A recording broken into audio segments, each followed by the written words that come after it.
बिस्मिल्लाहि मिनश्शैतानिर्रजीम बिस्मिल्लाहिर्रहमानिर्रहीम व अनकिहुल अय्यामा मिनकुम वस्सालिहीन मिन इबादिकुम व इमाइकुम इन यकूनु फुक़रा युग़निहिमुल्लाहु मिन फ़ज़लिहि वल्लाहु वासिउन अलीम।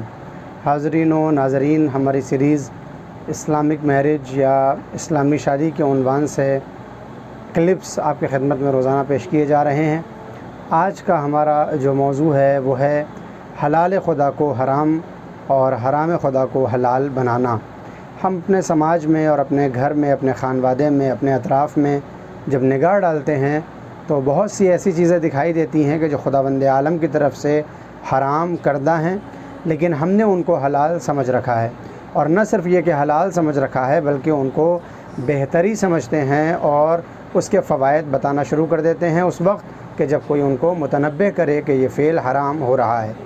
इसी तरह से जो चीज़ें खुदावंद आलम ने हलाल कर रखी हैं हमारे लिए, हमारे समाज ने उनको हराम बना दिया है, अगरचे उनके हराम बनने की वजह से समाज के अंदर एक फ़ितना और फ़साद फैला हुआ है। उन हराम खुदा में कि जिनको हम हलाल समझते हैं और शान के साथ लोगों के सामने बयान करते हैं, वो है महरम और नामहरम का ख़याल न करना।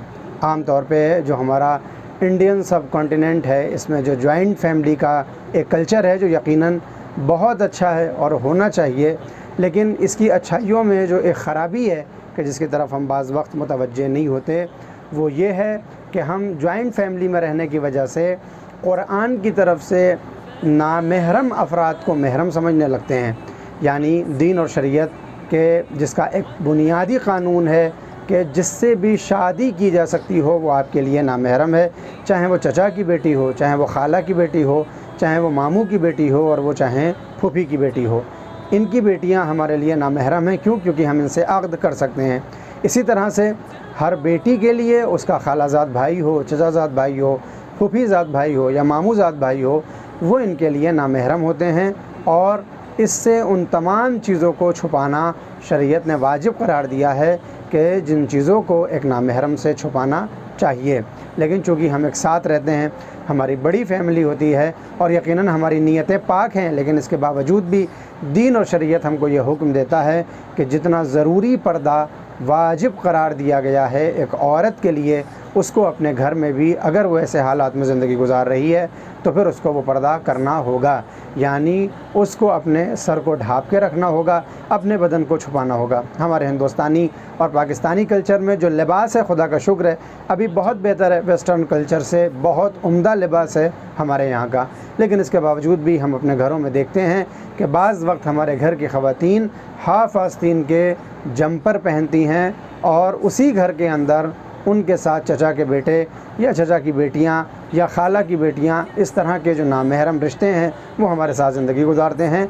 और बाज़ वक्त तो मैंने यहाँ तक देखा है कि नमाज में भी उन चीज़ों की रियायत नहीं की जाती कि जिनकी वजह से नमाज कामिल होती है, या जो लिबास की शर्तें नमाज में बयान की गई हैं, बाज़ वक्त हम नमाज में भी उनकी रियायत नहीं करते। जिस तरह से दीन मुबीन इस्लाम ने हमको हुक्म दिया है कि हम अपने बदन को नामहरम से छुपाए रखें, बचाए रखें, ये हुक्म सिर्फ़ एक औरत के लिए या एक लड़की के लिए नहीं है, बल्कि एक मर्द के ऊपर और एक जवान के ऊपर भी अपने बदन को नामहरम से छुपाना वाजिब हो जाता है, उतनी मकदार कि जितनी मकदार शरीयत ने बयान की है। हाँ, औरत के लिए चेहरे का खोलना और कितना खोलना, यह हर औरत का अपने मर्जाए तक़लीद की तरफ रुजू करके उससे हुक्म मालूम करके उसको खोल सकती है।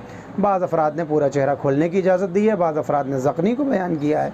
यानी आँखों की इन अबरू से लेकर और इस होठ के नीचे के हिस्से को छुपाना वाजिब है और इसके बीच में जो हिस्सा आता है उसको खोला जा सकता है। लिहाजा जॉइंट फैमिली में हमें यह ख्याल करना चाहिए कि दीन और शरीयत ने जितना पर्दा हम पे वाजिब किया है हम उतना ज़रूर करें, लेकिन कल्चर की वजह से हम शायद इसका एहतराम नहीं कर पाते। तो ये जो हराम खुदा था हम उसको हलाल खुदा समझते हैं और मुमकिन है इस क्लिप के बाद भी बहुत से अफराद ये एतराज़ करें कि ये कैसी नई बात कर दी है। क्या हम अपने चचा के यहाँ जाना छोड़ दें?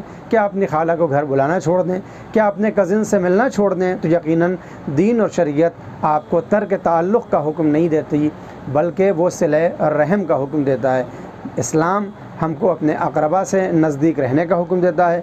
दीन हमको उनकी ज़रूरियात पूरी करने के भी अहकाम जारी करता है। लिहाजा हमें सारी चीज़ें अपनी मुंसजिम करके चलनी होंगी, मगर दीन के बताए हुए क़ुयूद को मद्देनज़र रखते हुए।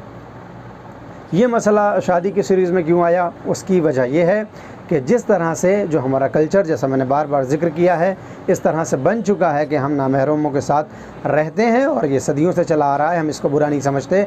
शादी के बाद भी एक ये मुश्किल पेश आती है कि जो घर में बहू आती है, वो जो महरम हुई है वो सिर्फ़ और सिर्फ अपने शौहर के लिए हुई है या शौहर के वालिद के लिए महरम है, लेकिन उसके अलावा जो शौहर के भाई हैं उनके लिए वो अभी नामहरम है। लेकिन जो हमारा हिंदुस्तानी कल्चर है कि जहाँ भाभी को माँ का दर्जा दिया जाता है और उस माँ का दर्जा देने के बाद हम ये समझने लगते हैं कि जैसे माँ हमारे लिए महरम हो जाती है वैसे ही हमारे लिए भावज भी महरम हो जाएगी, जबकि दीन और शरीयत ऐसा कोई हुक्म जारी नहीं करता, बल्कि एक भावज को भी अपने देवर के सामने उतने बदन को छुपाना, उतने चेहरे को छुपाना और उतने आवा और जवारह को छुपाना वाजिब है जितना एक नामहरम से छुपाना चाहिए। यकीनन वो घर में रहे, इसका मतलब ये हरगिज़ नहीं है, कोई ये हरगिज़ ना सोचे कि मैं एक जॉइंट फैमिली के कल्चर के ख़िलाफ़ हूँ या बहू से ये कहना चाहता हूँ कि वो अपने शौहर के साथ अलग रहे। नहीं, आपको अपने सास और ससुर के साथ रहना चाहिए, देवर और जेठ के साथ रहना चाहिए। ठीक है, ये हमारा कल्चर है और ज़रूरत है और इसके बहुत से फ़ायदे हैं, मगर इस तमाम फ़वाइद के बीच में हमें दीन और शरीयत की भी परवाह करनी चाहिए।